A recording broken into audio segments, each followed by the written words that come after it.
प्रिय छात्रों, हिंदी के इस शिक्षण सत्र में आपका हार्दिक स्वागत है।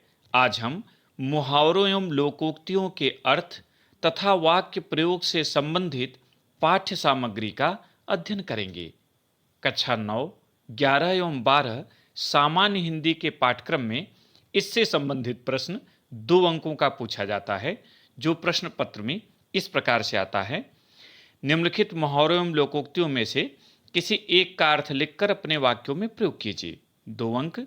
पहला 9 2 11 होना, दूसरा अंधे की लाठी होना, तीसरा नाच न जाने आंगन टेढ़ा और चौथा एक पंथ दो काज। यहाँ ऊपर दोनों मुहावरे हैं और नीचे दोनों लोकोक्तियाँ हैं और इनमें से किसी एक का अर्थ लिखकर वाक्य प्रयोग करना है। उत्तर इस प्रकार लिखना होता है। पहले प्रश्नोत्तर संख्या का उल्लेख करें, जैसे हमने लिख दिया प्रश्नोत्तर संख्या 10। आप में जो प्रश्न में रहेगा वो नंबर लिखेंगे। फिर बाएं तरफ मुहावरा हेडिंग डालकर लिख दें 9 2 11 होना, हमने पहला मुहावरा लिया है। फिर अर्थ लिखें, भाग जाना। फिर वाक्य प्रयोग लिखें, पुलिस को देखते ही चोर 9 2 11 हो गए। एक तरीका इसका और है कि आप प्रश्नोत्तर संख्या का उल्लेख करने के बाद बाएं तरफ मुहावरा हेडिंग डाल दें और दाएं तरफ अर्थ। फिर मुहावरा के नीचे 9 2 11 होना नहीं मुहावरा ले लें और अर्थ के नीचे अर्थ, जैसे यहाँ भाग जाना। फिर उसके नीचे वाक्य प्रयोग हेडिंग डालें, पुलिस को देखते ही चोर 9 2 11 हो गए। इस तरह से ये दोनों विधियां प्रचलित हैं और दोनों में से किसी का भी आप प्रयोग परीक्षा में कर सकते हैं। मुहावरे एवं लोकोक्तियों का अर्थ व वाक्य प्रयोग की चर्चा से पहले आइए समझ लें ये हैं क्या। पहले मुहावरा देखिए। मुहावरा अरबी भाषा का शब्द है। इसका हिंदी समानार्थी वाग्धारा है, जो आम प्रचलित नहीं है। वह वाक्यांश जो अपने सामान्य अर्थ को छोड़कर किसी विशेष अर्थ को प्रकट करता है, उसे मुहावरा कहते हैं। प्राय हिंदी में प्रचलित मुहावरों के अंत में ना का प्रयोग होता है, जैसे 9 2 11 होना, आंख का तारा होना, लोहे के चने चबाना आदि। अब लोकोक्ति देखें। लोकोक्ति किसे कहते हैं? लोक में प्रचलित उक्ति को लोकोक्ति या कहावत कहते हैं। जब कोई पूरा कथन किसी प्रसंग विशेष में उद्धृत किया जाता है और वह संक्षेप में ही किसी सच्चाई को प्रकट करता है, तो वह लोकोक्ति कहलाता है। अर्थात लोकोक्ति या कहावत का तात्पर्य एक ऐसे वाक्य से है जो संक्षेप में किसी सत्य या नीति के आशय को चमत्कृत ढंग से सशक्त रूप में व्यक्त करे और जनजीवन में प्रचलित हो, जैसे एक पंथ दो काज, अधजल गगरी छलकत जाए, खोदा पहाड़ निकली चूहिया आदि। अब आइए दोनों का अंतर देखें कि मुहावरा एवं लोकोक्ति में अंतर क्या है। तो मुहावरा लोकोक्ति में सामान्यतः ये अंतर होते हैं। पहला, मुहावरा वाक्यांश होता है जबकि लोकोक्ति पूर्ण वाक्य होती है। दूसरा, वाक्य में प्रयुक्त होने पर मुहावरे का रूप बदल जाता है जबकि लोकोक्ति में परिवर्तन नहीं होता।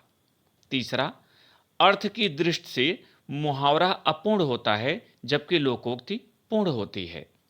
चौथा, मुहावरे में प्रत्यक्ष जगत का व्यवहार लक्षित होता है जबकि लोकोक्ति में भूतकाल की अनुभूति व सिद्धांत होते हैं। पांचवा, मुहावरा किसी वाक्य में समा जाता है जबकि लोकोक्ति का समर्थन या खंडन करने के लिए अलग से कुछ वाक्य या प्रसंग उद्धृत करने पड़ते हैं। छठा, मुहावरे के प्रयोग से किसी कथन में चमत्कार उत्पन्न होता है जबकि लोकोक्ति का प्रयोग किसी सत्य या नीति के आशय को स्पष्ट करता है। सातवां, मुहावरे का आशय ग्रहण करना लोकोक्ति की अपेक्षा सहज होता है। आठवां, मुहावरा वाक्य नहीं बल्कि वाक्यांश होता है, इसलिए इसमें उद्देश्य और विधेय नहीं होते, जबकि लोकोक्ति पूर्ण वाक्य होती है, अतः इसमें उद्देश्य और विधेय दोनों होते हैं। नौवां, प्राय हिंदी में प्रयुक्त मुहावरों के अंत में ना आता है जबकि लोकोक्ति में सामान्यतः ऐसा नहीं होता।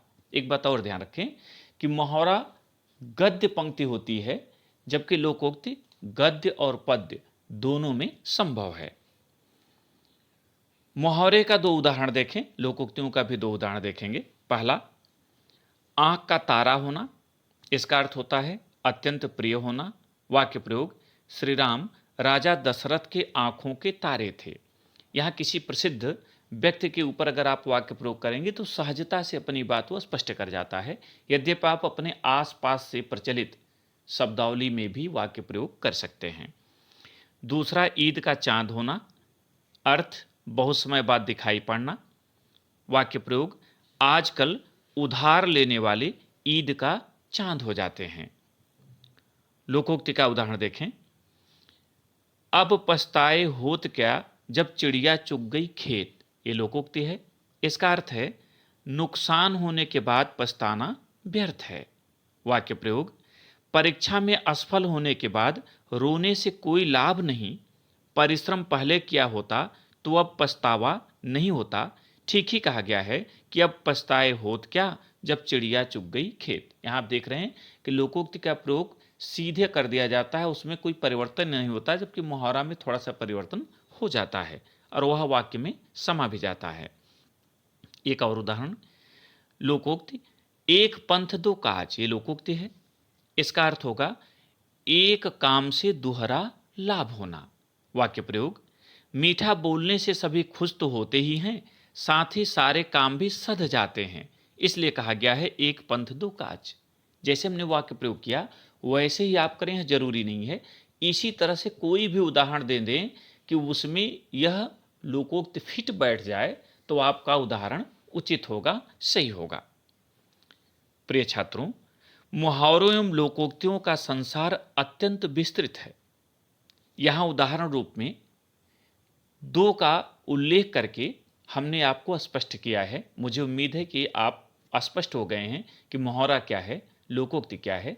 अगले भाग में परीक्षोपयोगी मुहावरों एवं लोकोक्तियों के साथ उपस्थित होंगे। तब तक के लिए बहुत बहुत धन्यवाद।